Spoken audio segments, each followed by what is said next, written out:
24B मध्ये वनिता संतोष पाटील यांनी उमेदवारी अर्ज दाखल केलेला आहे। त्यांच्या विरुद्ध बाजूला जे होते उमा विजय पारसेकर यांनी हरकत दिली होती आणि हरकत देताना त्यांनी बरेच मुद्दे मांडलेले होते की जसं की याच्यात नॉमिनेशन फॉर्ममध्ये सह्या नाही आहेत, अपत्याचं संकेत काहीतरी हे झालेलं आहे, अशा बऱ्याचशा गोष्टी आणि जे कोळी महादेव हे कास्ट आहे ते चुकीचं लिहिलेलं आहे असं नमूद करून त्यांनी बऱ्याच गोष्टींची हरकत घेतलेली होती।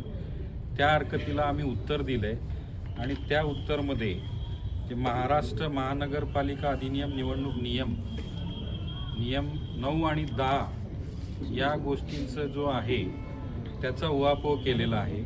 हे ज्या टायपोग्राफिकल ज्या चुका असतात, किरकोळ ज्या चुका आहेत ते तेवढ्या कारणासाठी नॉमिनेशन पत्र रद्दबातल करता येत नाही, अवैध ठरवता येत नाही असं आम्ही म्हणणं दिलेलं आहे आणि त्या पद्धतीने युक्तिवाद केलेला आहे। ते ग्राह्य धरून सबस्टॅन्शियल स्वरूपाचा जर दोष नसेल, त्रुटी नसतील तर त्या बेसवरती नामनिर्देशनपत्र अवैध करता येत नाही। या एवढ्या मुद्द्यांवरती हरकतदाराचा अर्ज नामंजूर केला आहे आणि हे वनिता संतोष पाटील तर्फे मी ॲडव्होकेट MN बल्ला आणि विहार शिंदे सर या दोघांनी काम पाहिलं।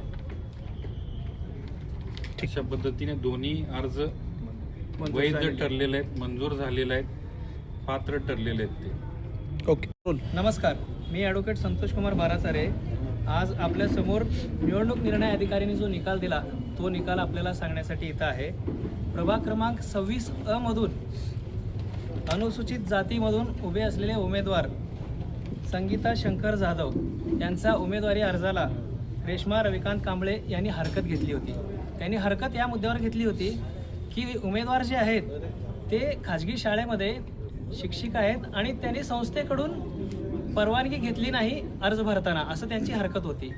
तर त्यात आम्ही बचाव असा घेतला की संस्थेची परवानगी घेणं हे आवश्यक नाही आणि त्या मुद्द्यावरती उमेदवाराचा अर्ज बाद करता येत नाही आहे। तर उमेदवारातर्फे करण्यात आलेला युक्तिवाद ग्राह्य धरून मेहरबान साहेबांनी अर्ज जो आहे तो मंजूर केलेला आहे आणि यातील विरोधक हरकतदार जे आहेत त्यांचा हरकत नामंजूर केलेला आहे।